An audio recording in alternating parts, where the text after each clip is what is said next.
কল্পনা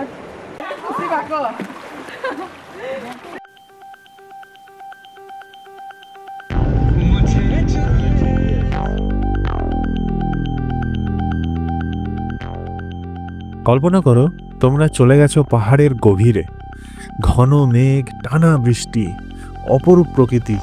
ঠিক সেই মুহূর্তে তোমরা পৌঁছে গেলে বঙ্কুলুক বলে একটা গ্রামে, যে গ্রামটি অবস্থিত হিমালয়ের পাদদেশে। আধুনিকতা এখনো পর্যন্ত সেখানে স্পর্শই করেনি। বঙ্কুলুক অবস্থিত কার্শিয়াং আর মিরিকের মাঝামাঝি একটা জায়গায়। গ্রামটি ঘিরে রয়েছে চা বাগান, ঘন জঙ্গল আর বালাসন নদী, যার কলকল শব্দ প্রতিনিয়ত পাওয়া যাচ্ছে। আমরা ছিলাম দলমা ফার্মস্টেতে। এই বালাসন নদীর ঠিক পাশেই অবস্থিত এই ফার্মস্টেটা। আজকে তোমাদেরকে দেখাবো সেই অমৃত স্পর্শ যা তোমার আত্মায় এক আলাদা ঘর পেতে দেবে। আর welcome back to my channel. তোমরা সবাই ভালো আছো তো? শুরু করা যাক শিলিগুড়ি থেকে। যখন শিলিগুড়ির টেম্পারেচার 40 ছুঁই, কিন্তু যখন আমরা ঋষি রোড ধরে এগোতে শুরু করলাম মিরিকের দিকে, যেখান থেকে আমরা পৌঁছে যাব বঙ্কুলুং, ওয়েদার কিন্তু আস্তে আস্তে চেঞ্জ হতে শুরু করলো। ফোটা ফোটা বৃষ্টি শুরু হলো। আর তারপরে যখন আমরা বঙ্কুলুং রোডটা ধরলাম তখন কিন্তু অঝোরে বৃষ্টি স্টার্ট হয়ে গেল। এই জায়গা থেকে বাঁদিকে চলে গেলে মিরিক আর ডান দিকে চলে গেলে বঙ্কুলুং। প্রথমবার এরকম মুষলধারা বৃষ্টিতে পাহাড়ে গাড়ি চালাচ্ছি, সত্যি এক্সাইটমেন্ট ফিল হচ্ছিল। যেমন এটা ঝুঁকিপূর্ণ তেমন এটা মজার।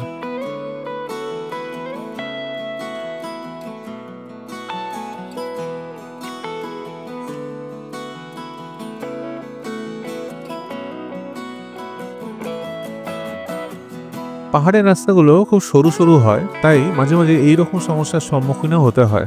আমিও যেহেতু পাহাড়ি রাস্তায় নতুন, আমার মনে হয় সামনের জন্য পাহাড়ি রাস্তায় নতুন থাকার কারণে দুজনেই থমকে দাঁড়িয়ে গেছিলাম। কিন্তু শেষমেশ দুজনেই দুজনকে কিছু না বলেও পাশাপাশি আমরা বেরিয়ে আসি।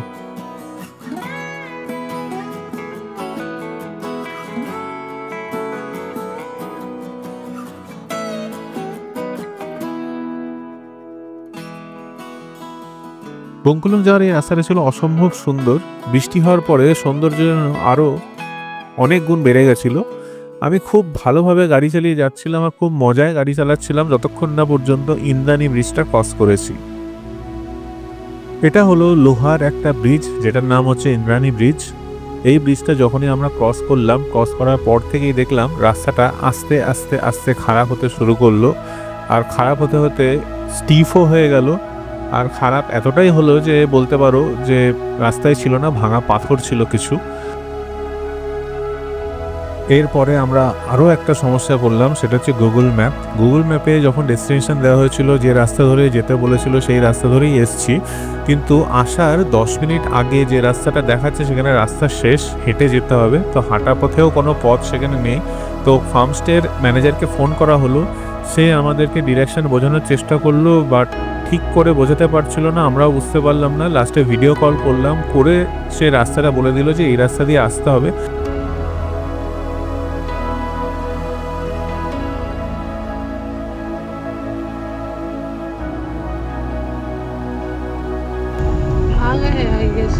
पहुंच गए हैं क्या? नहीं, एक वो पार्क है, इससे नीचे आना है, इससे वहाँ पर बोट है। आप हमारा देखिए, थोड़ा आगे जाइए। हाँ, ये दूसरा है। अच्छा, इको पार्क। वहाँ पर हमारा बोट है, दिखा? हाँ, बोट दिखाए। সেই রাস্তা দিয়ে যেতে যেতে কিছুক্ষণ পরে দেখি রাস্তাই নেই। যেটা পাচ্ছি দেখতে সেটা হচ্ছে জঙ্গলের মধ্যে দিয়ে গাড়ি চলে যাওয়ার জন্য চাকার যে ছাপটা আছে সেই ছাপের উপর দিয়ে আমাদেরকে যেতে হবে। তো রাস্তার অবস্থা খুবই খারাপ ছিল, পুরোপুরি এটা অফরোডিং ছিল, পাথুরের রাস্তা ছিল, অনেক উঁচু নিচে ছিল। ছোট গাড়ি নিয়ে যদি যাও তাহলে এটা সত্যিই রিস্কি। আমার ছোট গাড়ি ছিল, কিন্তু খুব সাবধানে খুব আস্তে আস্তে গাড়ি চালিয়ে আমি পৌঁছে গেলাম দলমা ফার্মস্টেতে। কিন্তু এখানে যদি কেউ তাড়াহুড়ো করো তাহলে কিন্তু গাড়ির অনেক বড় ক্ষতিও হয়ে। ফার্মস্টেতে পৌঁছে গাড়িটা এখানে পার্ক করে আমরা ভেতরে ঢুকে গেলাম আর আমাদের রুমের দিকে এগিয়ে চললাম। দুপুর 12টার মধ্যেই পৌঁছে গেছিলাম। তো লাঞ্চ করার আগে আমাদের ইচ্ছা ছিল একটু সুইমিং পুলে সুইমিং করা, কিন্তু কপাল খারাপ, সুইমিং পুলের জল নোংরা হয়ে যাওয়ার কারণে ওরা সুইমিং পুলের জল পাল্টি করছিল। তো সুইমিং পুল পুরো খালি ছিল ওই দিন। রুম ছিল অতি সাধারণ, যেটা তোমাদের আগেও বলেছি, একদম সাধারণ। 2টো বেড, একটা বাইরে টয়লেট আছে, কোনো আধুনিকত্ব এর মধ্যে ছিল না।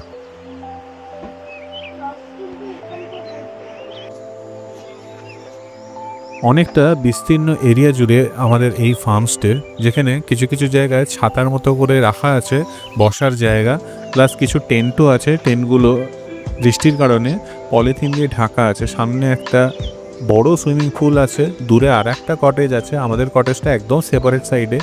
লেফট সাইডে যেটা দেখা যাচ্ছে সেটা ডাইনিং রুম, আর ডাইনিং রুমের উপরে ডরমেটরিও আছে।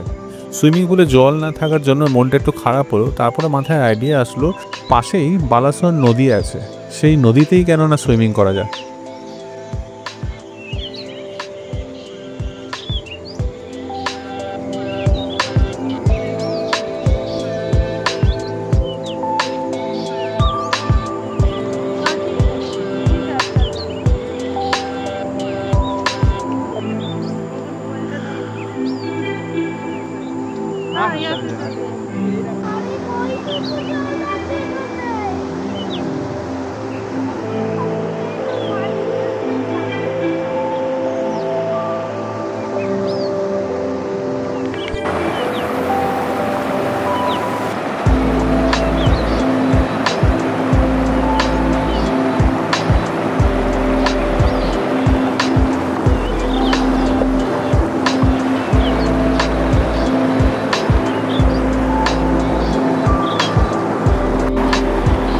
কিছু স্থানীয় লোক দেখলাম ফিশিং করতে এসছে।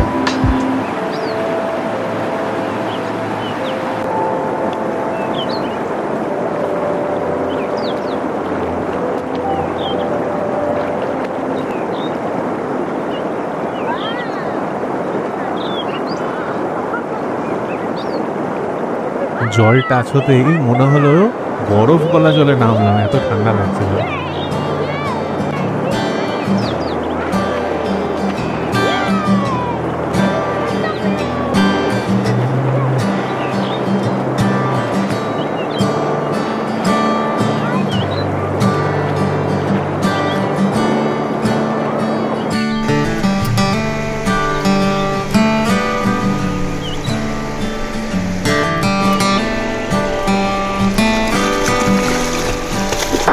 শিলিগুড়ি প্রচণ্ড গরমের দাবদাহে এই হোমস্টেতে থাকার একটা ইচ্ছা জাগলো, যে একটু দূর, শিলিগুড়ি থেকে খুব বেশি দূর না, 1 ঘন্টা 15 মিনিটের ডিস্টেন্স।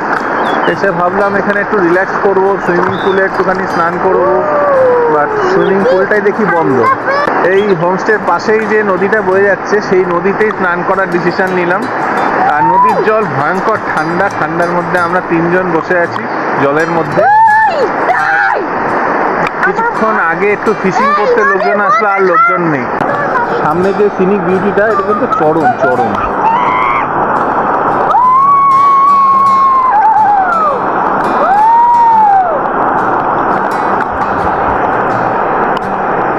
নদীর কিন্তু ভালো স্রোত আছে, টান আছে। আমি এই মাঝখানের দিকটা যখন আসছি ভালো টানছে দেখছি।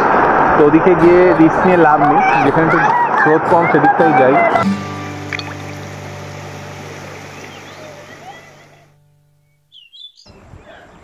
নদী থেকে ফিরে দেখি আরও কিছু গেস্ট এসছে। কিছুক্ষণ পরে ওরা আবার সুইমিং পুলে নামলো। সুইমিং পুলটা অল্পই জল ভরা হয়েছিল, তাও ওরা চেষ্টা করছিল ওর মধ্যেই সুইমিং করা। আর এই ছোট্ট বাবুটাকে দেখো, সেও চেষ্টা করছে কোনোরকমভাবে যদি সুইমিংটা শিখে নেওয়া যায়। এরপরে আমরা লাঞ্চ করতে এলাম। লাঞ্চ ওরা রেডি করছিল, আমরা ডাইনিং টেবিলে বসে ওয়েট করছি। লাঞ্চে ছিল ভাত, একটা সবজি, ডাল, পাঁপড় ভাজা, স্যালাড আর চিকেন।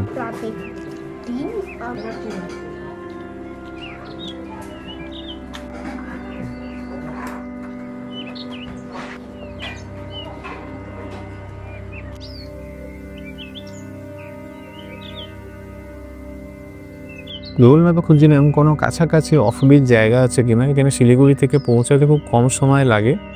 অনেকটা সময় আমি এতে স্পেন্ড করতে পারি শিলিগুড়ির এই গরম যে আবহাওয়া সেখান থেকে একটু রিলিফ পাওয়ার জন্য। তো গুগল ম্যাপে সার্চ করতে করতে এই জায়গাটার খবর পেলাম, সেটা হচ্ছে বুংকুলুক। সেইখানকারই একটা হোমস্টে, ফার্মস্টে, দলমা ফার্মস্টে। এখানে আসলাম। এখানে পার হেড 1800 টাকা খরচা, যেখানে 4 বেলার খাওয়া। টুকুর জন্য ছিল হচ্ছে হাফ প্রাইস, মানে হচ্ছে 900 টাকা। এখানে ছোটো ছোটো কটেজ আছে, যার মধ্যে একটা একদম আউটকাটের কটেজটা আমাদেরকে দেওয়া হয়েছে। ওই পাশে একদম নতুন কিছু কটেজ তৈরি হচ্ছে, কিছু ডেকোরেশন এখনও চলছে, বাকি একটা রুম তৈরিও হয়ে গেছে। তো ওরা সেটা দেয়নি। আমরা একদম শেষ দিনে গিয়ে বুক করেছি, মানে এসছি শনিবার, বুক করেছি শুক্রবার, এরকমভাবে আমরা এসছি। এখানে ডে আউটিংয়েও আসা যায়। তার কারণ হচ্ছে ডে আউটিংয়ের জন্য যদি আমরা এখানে আসি 1 ঘন্টা 15 মিনিট সময় লাগে জায়গাটায় পৌঁছাতে শিলিগুড়ি থেকে। তো আরামসে এখানে লাঞ্চ টাঞ্চ করে বিভিন্ন অ্যাক্টিভিটিস আছে সেগুলো করে এখান থেকে আবার চলে যেতে পারো শিলিগুড়ি।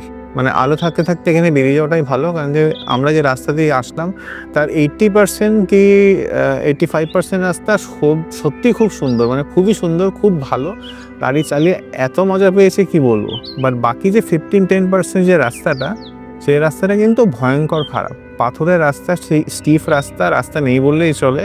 ছোট গাড়ি নিয়ে আসাটা একটু টাফ তো অবশ্যই। বাট এবার জানি না যে আমি উঠবো কীভাবে। যখন আসছিলাম তখন নামতে হয়েছিল ওই রাস্তাটা, ভাঙাচোরা রাস্তাটা। এবার যখন উঠবো জানি না কীভাবে উঠবো। আর যখন এসে গেছি ফিরতে তো হবেই, তো তোমাদের সেই এক্সপিরিয়েন্সটা শেয়ার করে দেবো।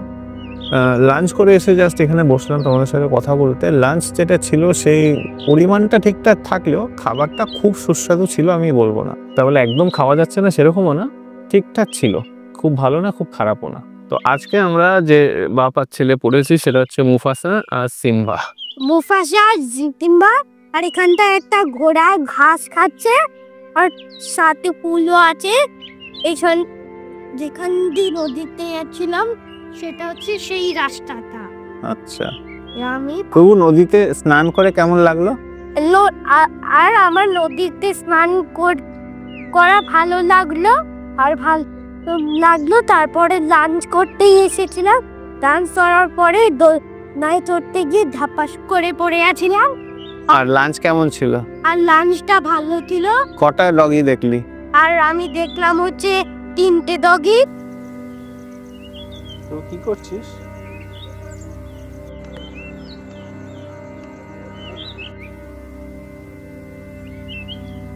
এরপরে আমরা বেরিয়ে পড়লাম বালাসন ব্রিজটার নিচের জায়গাটা দেখতে।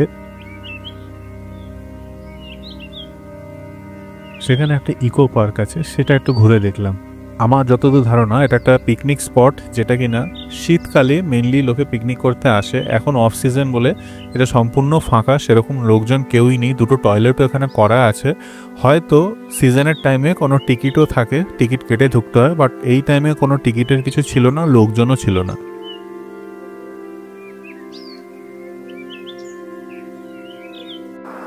আবার পৌঁছে গেলাম বালাসন নদীর কাছাকাছি। হাঁটতে হাঁটতে চলে আসলাম আর একটু দূরে। এই দূরে এসে এখানে জলটা আরো সুন্দর লাগছে, এখানে প্রচুর জল। আর টুকুর যথারীতি দুষ্টুমি শুরু হয়ে গেছে, জলের মধ্যে পাথর ছোড়া। এখানে কিন্তু জলটা বেশ স্রোতযুক্ত আর অনেকটা বেশি জল। রিভার বেডটা একটু চওড়া, যেখানে আমরা ছিলাম সেখানের থেকে চওড়া, বাট জল অনেক বেশি, স্রোত অনেক বেশি।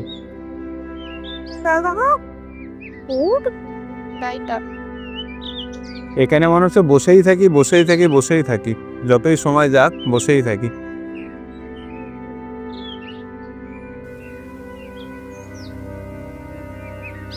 সুবিশাল বালাসন ব্রিজ, বালাসন নদীর উপর দিয়ে এটা প্রস্থাপিত। এর নিচেই আমরা দুজন বসে কিছুক্ষণ আড্ডাও দিলাম, দিয়ে আবার ফিরে আসলাম আমাদের ফার্মস্টেতে।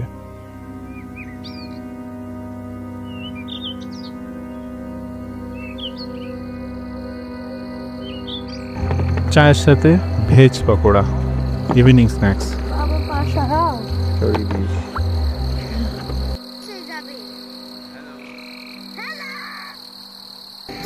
মজা আর আড্ডা দিয়ে সন্ধ্যাটা কাটিয়ে আমরা চলে গেলাম এবার ডিনার করতে। ডিনারে ছিল ডিমের ঝোল, তরকারি, ডাল, রুটি আর সাথে পটলের পকোড়া।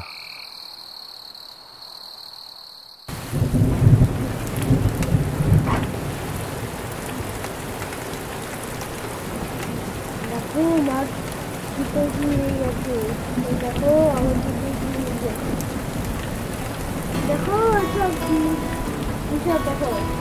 সকালে উঠে দেখি বজ্র বিদ্যুৎ সহ বৃষ্টি পড়ছে, আর আমরা নদীর যে জায়গাটা স্নান করছিলাম সেইখানে জলোচ্ছ্বাস দেখে এবারে রীতিমতো যেন ভয় লাগছে।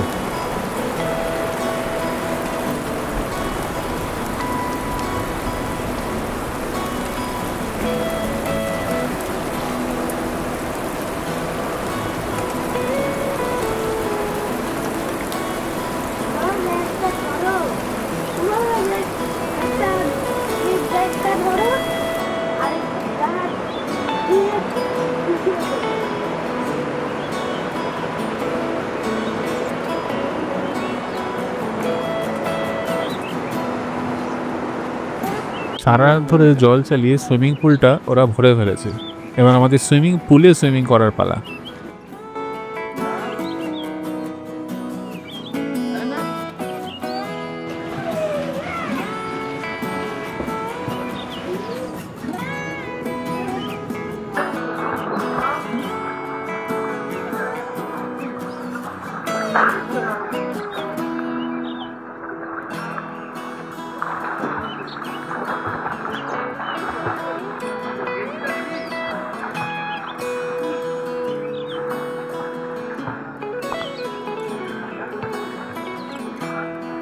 এবার ব্রেকফাস্টে লুচি তরকারি খাবো, শ্যুট করার আগেই দুটো খেয়ে ফেলেছিলাম।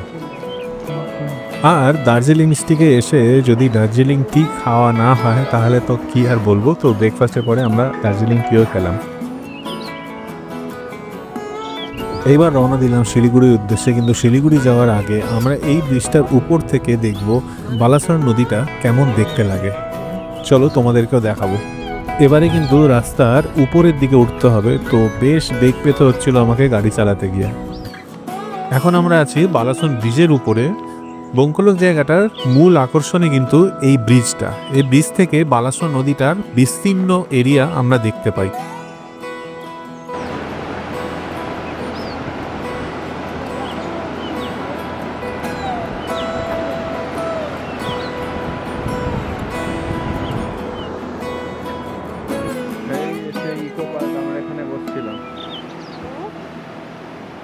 এই পার্কটায় আমরা গেছিলাম, সেই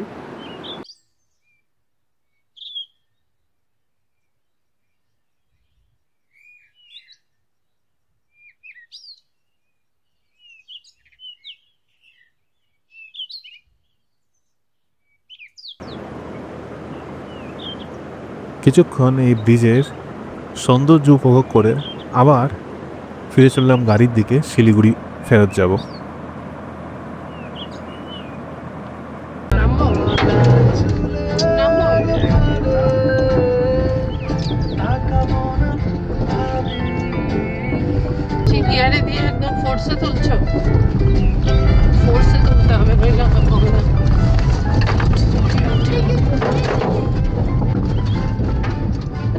ফ্রন্ট হুইল ড্রাইভিংয়ে এই একটা প্রবলেম হয়, এরকম স্টিফ জায়গা যেখানে রাস্তা খারাপ সেখানে অনেক সময় গাড়ি আটকে যায়, তখন একটু গাড়িটাকে পিছিয়ে নিয়ে আর একটু ফোর্সে গাড়িটাকে উপরে তুললে উঠে চলে আসে। তো ছোট গাড়িতে এইটাই মেন সমস্যা হয় ভাঙাচোরা পাহাড়ি পথে।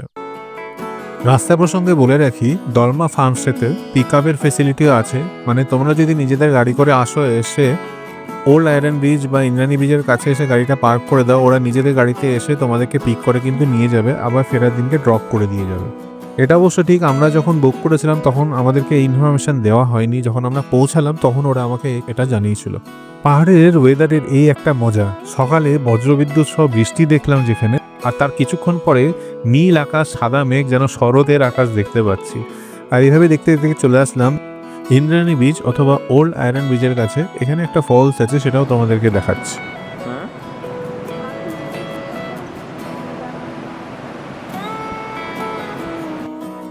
দলমা ফার্মস্টেতে থাকতে গেলে তোমরা স্ক্রিনে দেওয়া এই নাম্বারটায় যোগাযোগ করতে পারো।